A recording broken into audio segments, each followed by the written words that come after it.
So I'm Ryan Droege. I'm the co-founder and CEO of Relay Payments. And at Relay Payments, we own and operate the only fully digital nationwide network that allows fleets of any size to fill up and fuel up their needs. So today we're going to be talking about a pretty big problem. If you own and operate a fleet of trucks, you are responsible for putting fuel in those trucks and paying for that expense as a business. Statistically speaking, every fleet in the United States is experiencing some sort of fuel fraud at some level. The industry average, the estimates is it can be upwards of 5 to 10% of a fleet's fueling ultimately becomes fraudulent or theft or waste or loss. That seems like a really big number, right? It's kind of the shock factor. As a fleet owner, you're thinking, am I really losing 5% of the fuel that I put in my trucks? And I was as surprised as anybody when I first heard about it. But the more you dig into the data and the more that you actually look at it, this is true across all fuel, the entire fuel pipeline. It doesn't matter if it's crude, doesn't matter if it's petroleum, kerosene. Globally, about 5% of all fuel is lost due to theft. So across the entire world, it becomes a problem in the size of about $10 billion. And you kind of think it's a really large problem. So there's a lot of different ways at which a fleet could lose its fuel, right? It could be maybe there's a card skimming device that's hidden somewhere on the fuel pump. Your driver unknowingly goes and they dip their card in, and that card is immediately stolen by a bad actor, and it's going to be used to fuel up elsewhere. Fuel that your company ultimately pays for, but you don't get the benefit, right? That's you incur the cost, but the miles are actually driven on somebody else's vehicle. We've seen things like cloning. A lot of times those cards are very easy to be copied. So a card will be copied 3 or 4 times, and the criminals will try to use that fleet's card as fast as possible. And normally, even if you have kind of the best security procedures and you can lock those cards quickly, they can still get 2 or 3 fill-ups before your system ultimately triggers it and locks down that card. There's also just overcharging, overpumping, where you are being billed for fuel that is knowingly put in another vehicle, sometimes by your own employees, unfortunately. Now, the government's doing what they can to kind of protect this. If you were to go Google today, fuel fraud theft, you'll find there's lots of cases where there is enforcement, there is action by law enforcement, putting these guys behind bars. A recent one at the end of 2024, there was 4 companies up in New Jersey, across 25 individuals. They were charged in a coordinated fuel theft operation. They had skimmers on these fuel pumps. They were stealing any card that came through from a fleet. They were copying them. They were then buying diesel fuel. The expense would go to the company. And then ultimately what these thieves do is they resell it. So there are large networks primarily operating on social media where a truck driver today can buy diesel fuel. It's sometimes about 50 cents on the dollar. So they are unfortunately knowingly buying stolen fuel, but there is a market for it. And so when these criminals are able to fill up their truck with fuel that one of you all paid for, it's very easy. They can resell that normally within the same business day. You incur the expense, they walk away with some money, and somebody else is out there driving on the road with fuel that you paid for. So what can we all do about it, right? It's a systemic problem. It's growing globally, and I'm going to give you some things that you all can do to protect your fleets or the fleets that you all work with. So there's a particular set of events that are going on right now, and quite frankly, over the last 3 years, that has really led to a rise in fuel theft. It continues to grow year over year at a pretty good compounding annual growth rate. And it's really driven by what we see as these kind of 5 key components. So first off, driver turnover. You kind of think, well, what does driver turnover have anything to do with fuel theft? I think everybody knows that in our industry, driver turnover can sometimes go north of 100%, meaning every driver that you as an asset-based carrier hire and bring on board and train, you are turning them over once a year. So very few people stay with you longer than 12 months. What that means is when you're doing a new driver onboarding or hiring, you have to, what we call, procure them a fuel card, right? You are trying to set them up because on day one, they're going to need to buy fuel for your fleet. That procurement process is normally pretty manual with some of the older technologies. So you're going into a second service, you're trying to issue your driver a physical plastic card. It normally takes a few weeks, if anything, to get them up and running. Now let's talk about what happens when they leave. If you are not immediately turning off that card, and most people we talk to do not have the systems or the process or the procedures to immediately deactivate or provision that fuel card, the driver's still out there fueling up. And unfortunately, we've seen some fleets that can go as long as a month before they catch the fact that, oh, hey, that driver no longer works here. And all that fuel that they bought last month, that's that. Well, it's gone. It's kind of too late to catch it at that point in time. Operational pressure, right? The markets are hard. Everybody's working on moving freight. That may mean that you miss something if you're reliant on manual processes and procedures, like we just talked about. You may not turn off that driver's fuel card. Maybe you didn't set the right gallon amount. You mistyped something. Well, now the driver can go over policy. All that just leads to kind of an increase year over year in fuel theft. Outdated infrastructure for a lot of reasons that are pretty technical. I won't get into them, but the cards that most fleets use today, as well as the high flow diesel pumps that are dispensing this diesel, are very old. It's expensive to update this equipment. Gas and truck stops, any kind of C-store.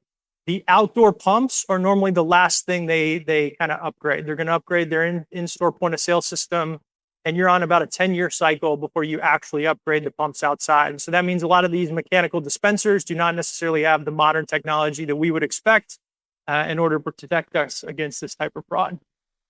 Skimming is super cheap. You can go online. I did it before earlier today. You can go to some websites and you can buy card skimmers, right? You can buy ones that look exactly like the machines that you and I were to put our cards into, which means effectively anybody could get started stealing card numbers if you wanted to go do that. Not recommended. And then last, high fuel prices, right? So the average cost of diesel in Texas today is $3.41 per gallon. The average fill up for an over-the-road vehicle is just over 100 gallons every fill up. That means one stolen fill up is about $350 of profit for whoever stole that. If you and I were to walk into like a Target or a Walmart or anything of $350 would be locked up. It'd have sensors on it. It'd have glass doors. That's a pretty high value thing for somebody to come in and steal. And so what are we all doing as a business and as an industry to protect our high value expense when it comes to our fuel? It's important when we talk about fuel to really differentiate between what we in the fraud world classify as third-party fraud and first-party fraud. And even separate of fuel, this nomenclature applies to kind of everything that we've been talking about today. Third-party fraud is when a bad actor comes in and they are unknown to anybody. So quick show of hands, how many of you all have ever had your credit card number stolen online and you've had to go file with the bank, right? So that's a perfect example of third-party fraud. The person who actually did the stealing and accrued the benefit of the theft wasn't really known to anybody. First-party fraud is when you know that. Unfortunately, it's when your driver is trying to steal from you. It's when there's an employee within your organization that is trying to steal from you. And so all fuel fraud really falls into one of those two buckets. So third-party fraud, normally this is skimming. This is how it normally presents itself within our industry. You're a fleet. Your driver fuels up at an independent truck stop somewhere in Missouri. Within seconds, that pump had a skimmer installed, and that card number is stolen and copied and sent out to somebody normally sitting nearby. They're immediately cloning those cards and sending those numbers out to the rest of their network, which has people ready with large vehicles that contain what are called bladder systems, where they will go and fill up hundreds and hundreds of gallons as fast as they can until you turn that card off. And you would be shocked at how quickly they can move on some of these systems. Your fleet loses $9,400 and you don't find it until 3 weeks later when you uncover something through a manual reconciliation process and you notice that your cash flow is out of order. This happens all the time. Almost all of our customers that switch to Relay have a story where their card was skimmed and therefore they lost money on their fueling program. Unfortunately, we live in a world that first-party fraud is also very common. This is a story that we'll call the disgruntled driver. But first-party fraud involves the individual using what looks like their legitimate business access to steal from you, the company, right? This is much harder to catch. Modern tools today, even kind of the best card programs really have a hard time catching first-party fraud because it looks like a legitimate fueling. It looks like a legitimate access by that driver. Here's a recent case study, again, at the end of 24. A Tennessee DOT highway official was charged with stealing diesel fuel from the state pumps. So the state was paying for it. The Tennessee DOT was using their provision card. It looked to anybody just like they were filling up their vehicle, but unfortunately they weren't. They were filling up a secondary truck and they were running a personal trucking business on the side using free fuel paid for by the state. We'll talk a little bit in the future about what you can do here, but this one's a tough one to crack. So how can you fight back? Personally biased, but we believe that one of the best ways is for the industry to adopt more modern technology. If you move to an electronic-based fueling network, there's a lot that you can do to prevent against third-party and first-party fuel fraud. But if you're not going to move and you're kind of on some of the older card programs, then the best thing you can do is driver awareness and training. You can teach your drivers what card skimming looks like, what to look at on the at the pumps. Always pull it before you put your card in. Those are good for really any of us if we're still using a card solution to buy fuel, even for our own personal vehicles.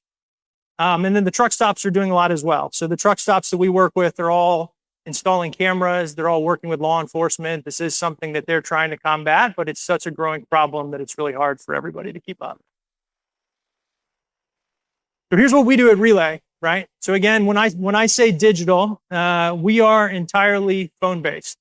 You can think of us more akin to an Apple Pay for these drivers than a plastic fuel card.